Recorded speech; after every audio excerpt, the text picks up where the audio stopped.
أعوذ بالله من الشيطان الرجيم. بسم الله الرحمن الرحيم والنجم إذا هوى ما ضل صاحبكم وما غوى وما ينطق عن الهوى إن هو إلا وحي يوحى علمه شديد القوى ذو مرة فاستوى وهو بالأفق الأعلى ثم دنا فتدلى فكان قاب قوسين أو أدنى فأوحى إلى عبده ما أوحى ما كذب الفؤاد ما رأى أفتمارونه على ما يرى ولقد رآه نزلة أخرى عند سدرة المنتهى عندها جنة المأوى إذ يغشى السدرة ما يغشى ما زاغ البصر وما طغى لقد رأى من آيات ربه الكبرى أفرأيتم اللات والعزى ومناة الثالثة الأخرى ألكم الذكر وله الأنثى تلك إذا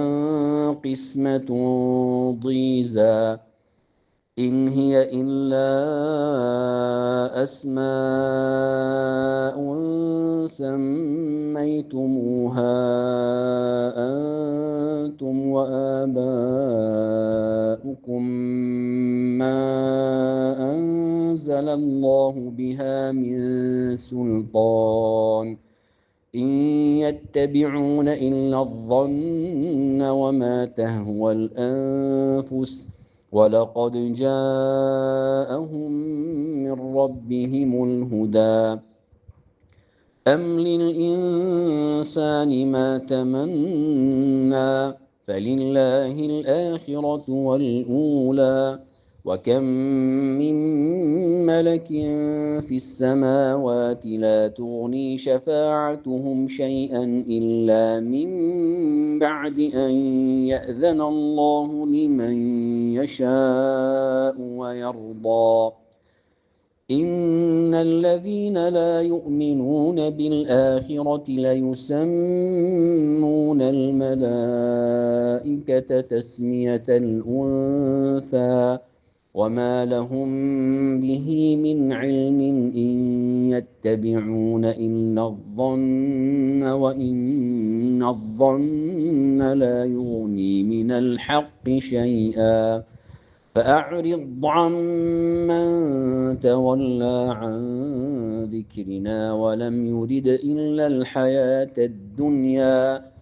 ذلك مبلغهم من العلم إن ربك هو أعلم بمن ضل عن سبيله وهو أعلم بمن اهتدى ولله ما في السماوات وما في الأرض ليجزي الذين أساءوا بما عملوا ويجزي الذين أحسنوا بالحسنى الذين يجتنبون كبائر الإثم والفواحش إلا اللمم إن ربك واسع المغفرة هو أعلم بكم إذ أنشأكم من الأرض وإذ أنتم أجنة في بطون أمهاتكم فلا تزكوا أنفسكم هو أعلم بمن اتقى أفرأيت الذي تولى وأعطى قليلا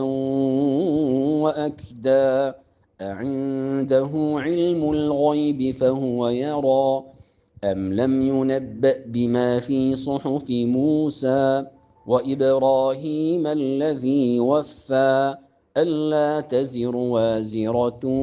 وزر أخرى وأن ليس للإنسان إلا ما سعى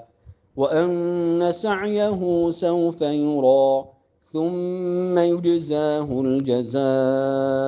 الأوفى وأن إلى ربك المنتهى وأنه هو أضحك وأبكى وأنه هو أمات وأحيا وأنه خلق الزوجين الذكر والأنثى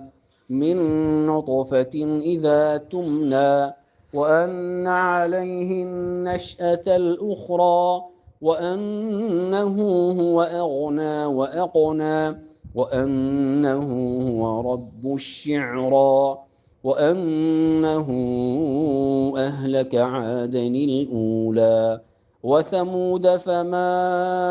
أبقى وقوم نوح من قبل إنهم كانوا هم أظلم وأطغى والمؤتفكة أهوى فغشاها ما غشا فبأي آلاء ربك تتمارى هذا نذير من النذر الأولى أزفت الآزفة ليس لها من دون الله كاشفة